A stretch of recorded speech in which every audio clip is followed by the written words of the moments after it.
given the development and proliferation of communication media, as well as the increase in pilgrimages. The phenomena of apparitions quickly take on a national and even global dimension. So a decision regarding a diocese can have consequences in places far removed from where the apparition was recorded and studied. Since angelic apparitions suffer from the problem of physical indeterminacy, their classification and verification of authenticity become complex. Additionally, the impact that contact with an angelic being might provoke in contemporary society results in a serious conflict within the social framework and the fabric that supports a pluralistic world. The protocol, pending approval, was finalized in 1992 in its alternative version for exclusive circulation within authorized personnel in Vatican City. Any attempt to disseminate the material must have the approval of the reigning Holy Father.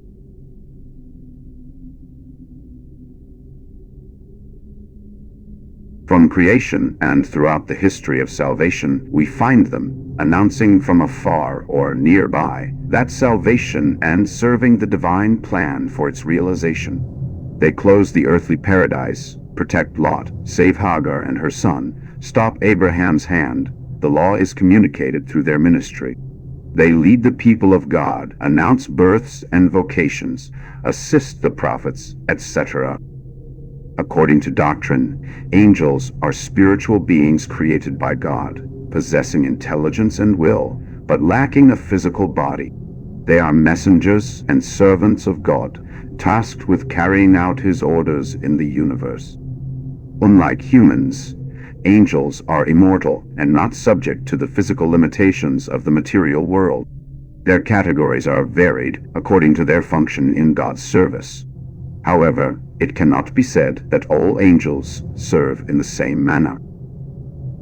There may be categories not yet understood by the Church, which include those who have served purposes related to destiny and death. God's designs may be subject to angelic intervention if so ordained, which could lead to the corruption of the angelic substance under certain circumstances.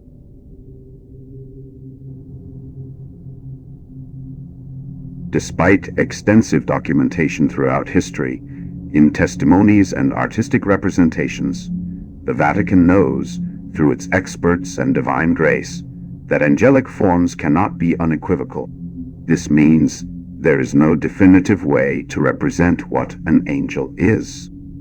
Due to their transcendental characteristics and the lack of earthly physical properties, an angel can be perceived in different ways, with even invisible manifestations being a possibility.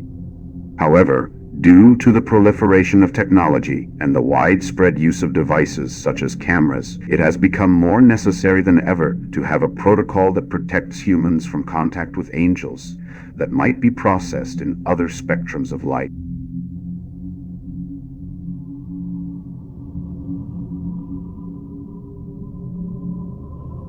There are several encounters verified by the Church regarding apparitions of angelic beings throughout history. Among them we can find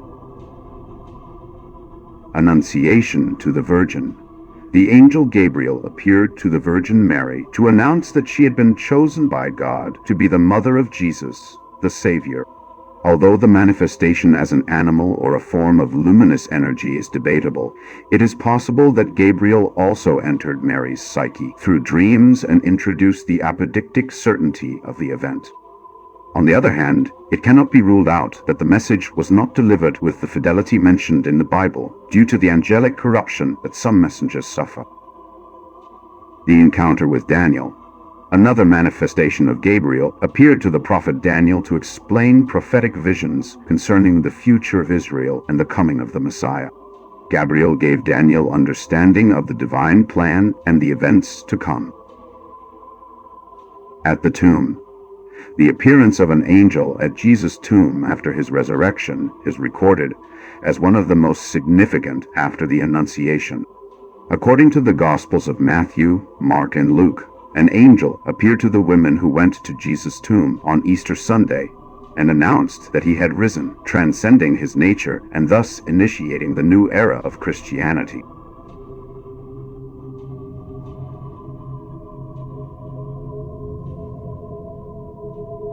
Phenomena such as alleged apparitions, visions, internal or external locutions, writings or messages, phenomena related to religious images, and psychophysical phenomena often transcend the limits of everyday experience and appear to originate from a supernatural source. Describing such events precisely may exceed the capabilities of human language. The church's pastors are called to handle these events with care, which means appreciating their outcomes, purifying them of negative elements, or warning the faithful of the dangers they pose. When physical and psychic phenomena accompany certain spiritual experiences and cannot be immediately explained through reason alone, it is the church's responsibility to undertake careful study and discernment of these phenomena. The primary method for this is discernment cultivated through prayer, the divine gift that helps the church's pastors examine everything according to the dicastery for the doctrine of the faith, where the norm for proceeding with supernatural phenomena is promulgated. Due to the enormous difficulty this entails and the few verified proofs by the church, contact with divine beings, beyond being exclusive and specific, is extremely complex. Angelic beings need to be viewed with the utmost caution to protect them from skeptical masses and media exploitation, as well as the possibility that their manifestation might be recorded according to human physical limitations. For instance, an angelic entity would find it futile to communicate a message through a supernova explosion or via ultraviolet radiation transmission. A precise and simple manifestation is necessary. However, these forms can be extremely dangerous if not received with due care. The church has confirmed that the great disaster of Sodom and Gomorrah was caused by the instability in the nature of the angels who visited Lot, provoking a disaster that has been misinterpreted both in the Bible and in historical studies.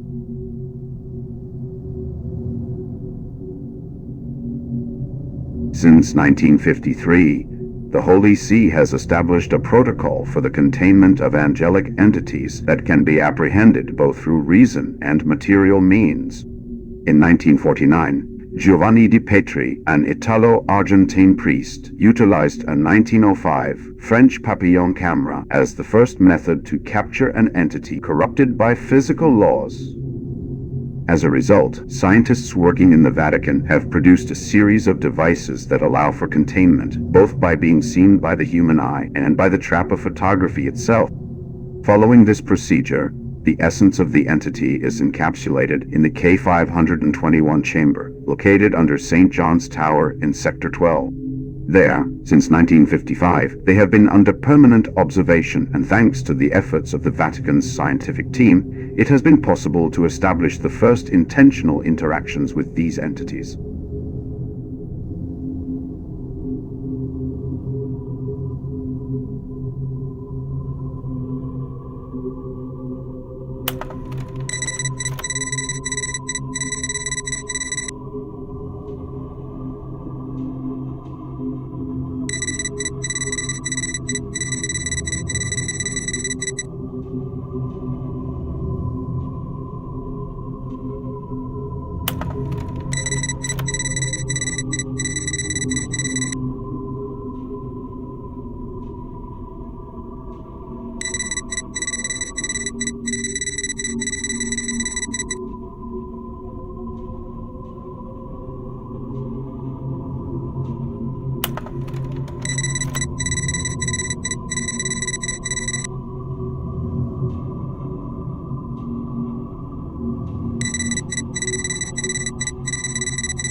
Vediamo Vuoi presentarti con un nome davanti a noi? Ti staremo ascoltando e registrando. Quali sono le tue intenzioni con la tua presentazione davanti a noi? Potresti descriverci la tua natura?